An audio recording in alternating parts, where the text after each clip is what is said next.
অনির্বাণ। তাপসবাবুকে আমি ডেকে নেবো এদিক থেকে। তাপস বন্দ্যোপাধ্যায়, রাজ্য কমিটির সহসভাপতি আইএসএফের। তাপসবাবু ইতিমধ্যে একটা ইন্টারজেকশন পয়েন্ট দিয়েও ছিলেন। এবার মনে হয় তাপসবাবুর সরাসরি নিজস্ব বক্তব্য। তাপসবাবুর কাছ থেকে একটা বিষয় আপনার বক্তব্যের সঙ্গেই জেনে নিতে চাইবো, আলাদা করে বলতে পারেন, এর সঙ্গেও বলতে পারেন। এই যে তিনটে দেশের কথা বারবার উঠছে, বাংলাদেশ, পাকিস্তান এবং আফগানিস্তান, এই তিনটে দেশ থেকে ধর্মীয় কারণে অত্যাচারিত হয়ে অথবা অন্য কোনো কারণেই অত্যাচারিত হয়ে, মানে এই ধরনের ধর্মীয় পরিচিতি বা সত্তার জায়গা থেকে অত্যাচারিত হয়ে ভারতে চলে আসতে চান, কিন্তু হিন্দু, বৌদ্ধ, খ্রিস্টান বা জৈন নন, অন্য কোনো ধর্মের মানুষ বা অন্য কোনো ধর্ম বিশ্বাসী মানুষ, এমন কোনো মানুষের কথা আপনারা জানেন? মানে যারা নাগরিকত্ব চাইছেন কিন্তু পাচ্ছেন না সিএ এর জন্য। শুভ সন্ধ্যা, সবাইকে অভিনন্দন।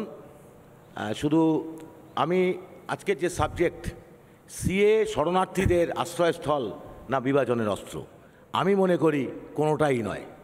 আমি এর বিপক্ষে বলছি। আসলে ভারতবাগের মধ্যে দিয়েই শরণার্থীর প্রশ্নটা এসছেন, যিনি ওনারা বলেছেন, সঠিকভাবে বলেছেন। এটা তো ঘটনা কখন উদ্বাস্তু হয় মানুষ আগে ভাবতে হবে।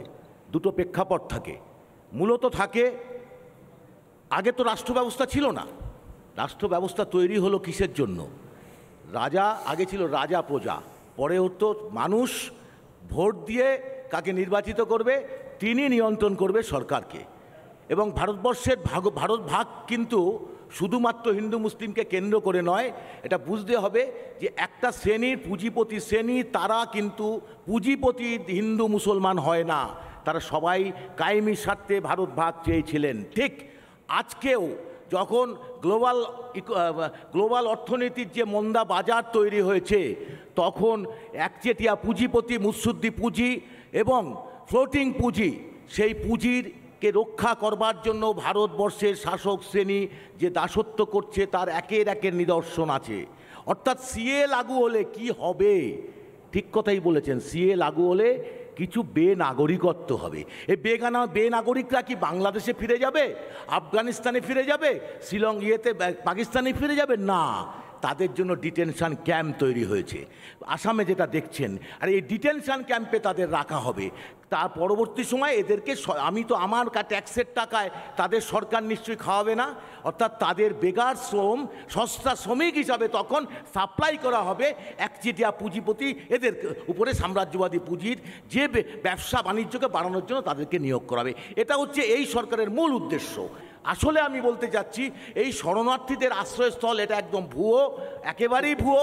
তার মধ্যে দিয়ে তারা রাজনৈতিক একটা ফায়দা তোলার জন্য সবাই উঠে পড়ে লেগেছে, এবং এই রাজনৈতিক ফায়দার মধ্যে দিয়ে একটা নতুন করে ক্যাপিটালিজমের তাদের পোষণ করবার চেষ্টা হচ্ছে। আমার 3 মিনিট হয়নি, 3 মিনিট বলে নি, 3 মিনিট জাস্ট শেষ হয়েছে। আপনি কি একটা লাইন আরো বলতে চান, একটা সেন্টেন্স বলতে চান? বলুন, কমপ্লিট করুন। ব্যাপারটা হচ্ছে, আসলে আমাদের দেশের শরণার্থীদের যে জিনিস দেখানো হচ্ছে, সেই জিনিসটা কিন্তু একটা সোনার পাথর বাটি, বাস্তবিক তার রূপদান করা অসম্ভব 130 কোটির দেশে, এটা বলেই আমি মনে করি। কাউকে প্রমাণ করতে হবে না যে রিলিজিয়াস পারসিকিউশন হয়েছে। রিলিজিয়াস পারসিকিউশন যে হয়েছে এটাকে মেনে নিয়েই সিএ করা হয়েছে। এখানেই আপনারা ভুল করছেন। আইনটা দেখুন, আর সিএ আপনি মনে হয় ভুল করছেন। কারণ আইনটা দেখুন ভালো করে, সিএটা দেখুন। কারণ করতে হবে তাকে ছিনিয়ে নেওয়ার জন্য করা হয়নি। এখানেই আপনারা পলিটিক্স করছেন, এখানেই আপনারা বলবে না, এখানে আপনারা বিচ্ছিন্নতাবাদী রাজনীতি করছেন। কারোর সিটিজেনশিপ নেওয়ার জন্য বিচ্ছিন্নতাবাদী কাকে বলে একটু বলবেন, কাইন্ডলি প্রমাণ করতে হবে না। বিচ্ছিন্নতাবাদী মানে কি স্পেসিফিক্যালি বলা হচ্ছে, এটা ব্যবহার করলেন তো আমি আপনাকে প্রশ্ন করছি, বিচ্ছিন্নতাবাদী কাকে বলে? সেই জন্যই তো বলা হচ্ছে বারবার যে শুধু হিন্দু, বৌদ্ধ, শিখ, খ্রিস্টান, জৈন এদের জন্যই বলা হচ্ছে, কেননা এটাও হিস্টোরিক্যাল ফ্যাক্ট যে এদের উপরেই রিলিজিয়াস পারসিকিউশন হয়েছে। আফগানিস্তান, পাকিস্তান, বাংলাদেশে এদের উপরেই শুধু রিলিজিয়াস পারসিকিউশন হয়েছে। আইনে এটা বলা আছে, তাকে প্রমাণ করতে হবে, তাকে প্রমাণ করতে হবে। আপনি আইনটা পড়ুন না আরেকবার, আর আপনি পড়ুন না আরেকবার আইনটা, আপনি পড়ুন না আইনটা। আমি তো পড়ে বলছি আইনটা, আমরা তো আইনটাকে পড়ে বলছি। আরে আমিও আপনাকে পড়েই বলছি। তাপসবাবু, একটা প্রশ্ন আপনার কাছে আমার ছিল, সেই প্রশ্নটার উত্তর পেলাম না। বাংলাদেশ, পাকিস্তান এবং আফগানিস্তান থেকে ভারতে চলে এসেছেন বা ভারতে আসতে চান ধর্মীয় কারণে অত্যাচারিত হয়েই, এদের মধ্যে হিন্দু, বৌদ্ধ, খ্রিস্টান, জৈন এর বাইরে অন্য কোনো ধর্ম সম্প্রদায়ের বা বিশ্বাসের মানুষের খোঁজ আপনি জানেন?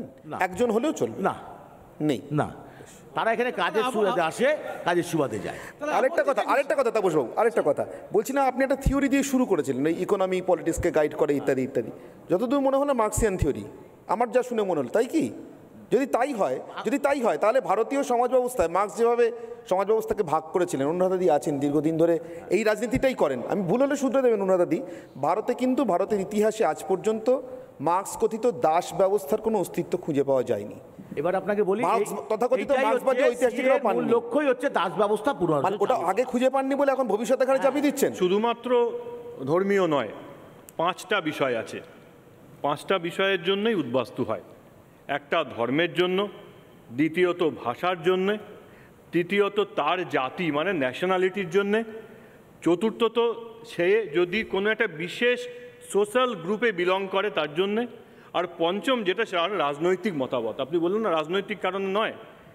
UNHCR United Nation High Commission for Refugees তার 1951-এর জেনেভা কনভেনশন আর 1967-এ উরুগুয়ে প্রোটোকলে এর ডেফিনেশন, কমপ্লিট ডেফিনেশন আছে, কে উদ্বাস্তু আর কে ব্রিগেডিয়ার সাহেব যে বলছে না ইললিগাল ইমিগ্রেন্ট, এই দুটোর পরিষ্কার ডেফিনেশন আছে। তার মধ্যে বলা আছে, আপনি যে বলেন রাজনৈতিক কারণে হয় না, রাজনৈতিক কারণেও হয়। এই 5টা কারণের জন্য তারা যদি ভীত সন্ত্রস্ত হয়ে তার নিজের দেশে যেতে না চান, এরকমই বলা আছে, ভীত সন্ত্রস্ত হয়ে না চান, তাহলেই দ্বিতীয় দেশে তিনি প্রথম দেশের উদ্বাস্তু। এবার বলুন, এবার আপনি বলুন, 1 মিনিট হয়ে গেছে না ইন্টারজেকশন, এবার আপনি বলুন। সিএ এর উপর আলোচনা করেছি। এই সিএ হচ্ছে আমার ইন্ডিয়াতে চালু হয়েছে, সারা বিশ্বে না। এই সিএতে যে বিষয়, এখানে রাজনৈতিক কারণ নেই, আমি কিন্তু সিএ নিয়ে বলেছি। মোশনটা ছিল, আমি মোশনের উপর কথা বলেছি। সিএ কি উদ্বাস্তুদের আশ্রয়স্থল? প্রেক্ষাপট ভারতীয়, সেইখানে কিন্তু কোথাও রাজনৈতিক অর্থনৈতিক কারণে নেই। আমার প্রেক্ষাপটটা ছিল, আমি সাবজেক্টের বাইরে যাইনি, ভালো করে বুঝবেন। সিএ হচ্ছে আমার দেশের। না আপনি রাষ্ট্রসংঘের কথা বলেন না, রাষ্ট্রসংঘের সনদের কথা বলেন না, রাষ্ট্রসংঘের কথা বলছেন, পরিষ্কার বলা যায় হিন্দু মুসলিম খ্রিস্টান ধর্মীয় কথা বলা হয়েছে, ধর্মীয় ভাবে যারা না আপনি রাষ্ট্রসংঘের সনদে, ওই প্রশ্নে তাপসবাবু আপনি রাষ্ট্রসংঘের সনদের কথা বলতে গিয়ে বলেছিলেন বলুন, ওখানে অন্য কারণে হয়তো স্লিপ আপ টাঙ্গও হতে পারে। কৃষ্ণবাবু এবার আপনার 3 মিনিট। বাংলায় দাঁড়িয়ে, কলকাতায় দাঁড়িয়ে কেউ যদি সিএ এর বিরোধিতা করেন, বা উনি যেটা বললেন কেউ যদি ওরকম একটা অবান্তর কথা লেখেন, তাহলে মনে খুব কষ্ট হয়। সারা ভারতবর্ষের মধ্যে সিএএ লাগু হলে যদি কোনো একটি জনগোষ্ঠীর লাভবান হয়, সেটা হবেন বাংলাদেশ থেকে এখানে আসা, পূর্ব বাংলা থেকে এখানে আসা হিন্দু উদ্বাস্তুরা। কারণ পাঞ্জাবে কারোর কোনো বিষয় নেই, অন্য কোনো রাজ্যের কারোর কোনো বিশেষ বিষয় নেই, গুজরাট বা এরকম যে 2-1টার কথা বললেন এইরকম সামান্য কিছু, কিন্তু কোটি মানুষ যাদের এখানে এবং বাংলাদেশে প্রতিনিয়ত অত্যাচারিত হচ্ছেন, এটা কথা বললে মনে হয় আপনাদের হৃদয় নেই। আমরা এখানে যারা বসে আছি, আমরা সকলে তো 2001 সাল দেখেছি, যখন 4 দলের সরকার এলো, তখন পূর্ব বাংলাতে আমাদের চোখের সামনে, আমরা তখন সকলে বড় হয়ে গেছি। এই 71 সালে যখন 1 কোটি উদ্বাস্তু এসেছিলেন, তখন ব্লাড রিপোর্ট তৈরি হয়েছিল, ব্লাড টেলিগ্রাম। ব্লাড টেলিগ্রাম মানে রক্তের নয়, আচার ব্লাড। উনি ওখানের যে আমেরিকান কনসুল ছিলেন, তিনি রিপোর্ট পাঠিয়েছিলেন কিভাবে শুধুমাত্র ধর্মীয় কারণের জন্য পশ্চিম পাকিস্তানের এরা অত্যাচার করছেন, তার রিপোর্ট।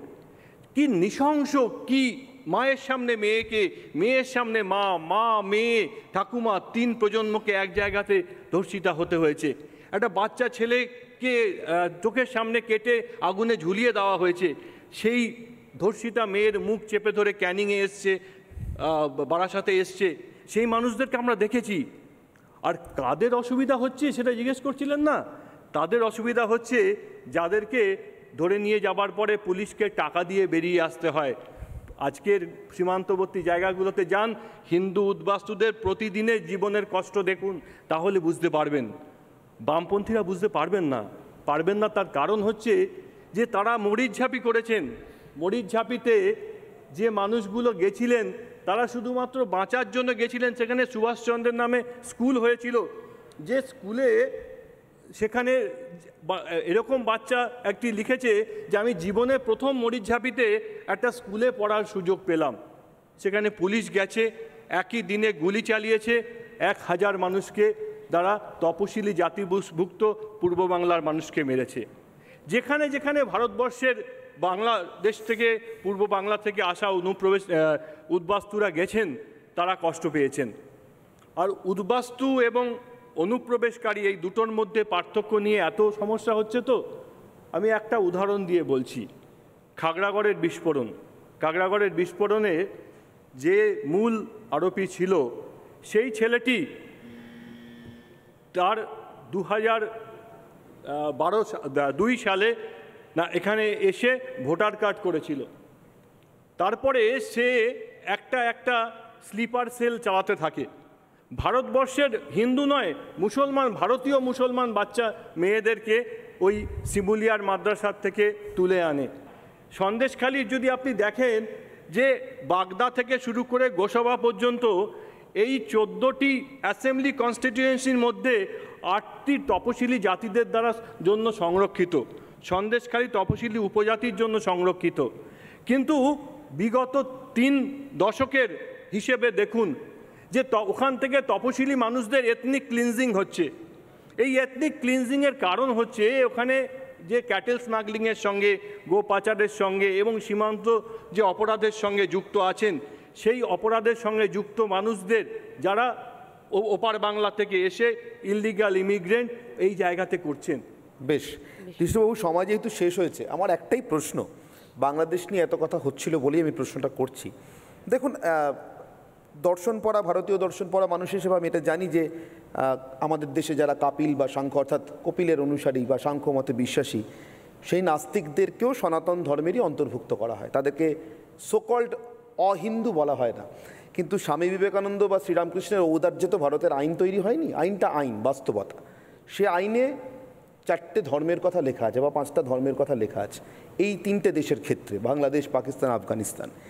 বাংলাদেশের যে ব্লগাররা ঘোষিতভাবে নাস্তিক এবং নাস্তিকতার জন্যই মরতে বাধ্য হলেন, তারাও তো ধর্মীয় পারসিকিউশনেরই শিকার, যদি আমার ভারতীয় দর্শনের দৃষ্টিভঙ্গিতে দেখি। আপনি হয়তো আমার আগে যে প্রথমে বলছিলাম, আমি তসলিমা নাসরিনের কথা বলেছিলাম। তসলিমা নাসরিন তার বক্তব্যের জন্য, ওই যে বললাম সোশ্যাল গ্রুপে বিলং করেন, তার মতো যারা আছেন তাদেরও পাওয়া উচিত। ওখানে যিনি নিজের জীবনকে মনে করবেন যে তিনি ওখানে অসুরক্ষিত, তার প্রত্যেকের পাওয়া উচিত। কিন্তু তারা যে এগুলোর বাইরে চলে গেলেন, তারা তো হিন্দু, বৌদ্ধ, খ্রিস্টান, জৈন কোনোটাই নিজেকে বলতে পারবেন না, নাগরিকত্ব পাবেন কি করে? আজকে তসলিমা নাসরিন কোথায় আছেন? ভারতে আছেন। ভারতে আছেন। তাহলে এই আইন হওয়ার পরেও এইরকম যে সমস্যা হবে, ধরুন আমি বলছি হাজার হাজার মানুষের সমস্যার কথা। আমি একজন পূর্ব বাংলার উদ্বাস্তু পরিবারের মানুষ থেকে হয়ে আমি জানি আমি ওই কান্না শুনেছি যে ধর্ষিতা মেয়ের মুখ চেপে ধরে যে বাড়ি থেকে এসছে, সে বাড়িতে নতুন একটা লোককে দেখতে পাচ্ছি, তার বাড়িতে ধর্ষিতা একটা মেয়েকে নিয়ে যে রাত্রিবেলা কাঁদছে, তার মুখ চেপে ধরেছে, এটা আমি দেখেছি। আপনি তসলিমার কথা বলছেন, বা এরকম যদি 5 জন 10 জন হয়, তাদের জন্য তো আছে ভারতবর্ষ, সারা পৃথিবীতে। স্বামীজি তার প্রথম বক্তৃতায় বলেছেন যে যখন জরথুস্ট্রীয়দের মন্দির ভেঙে দেওয়া হয়েছে, সেখানে ভারতবর্ষ আশ্রয় দিয়েছে। মুসলমান ধর্মেও আরব আক্রমণকারীরা আসার আগে প্রথম চিরামনের যে মসজিদ হয়েছে, চিরামন মসজিদ ভারতবর্ষে হয়েছে। ভারতবর্ষ সারা পৃথিবীর সব জায়গা থেকে পালিয়ে বিতাড়িত মানুষদের জায়গা দেওয়ার জন্য আছে এবং চিরদিন থাকবে।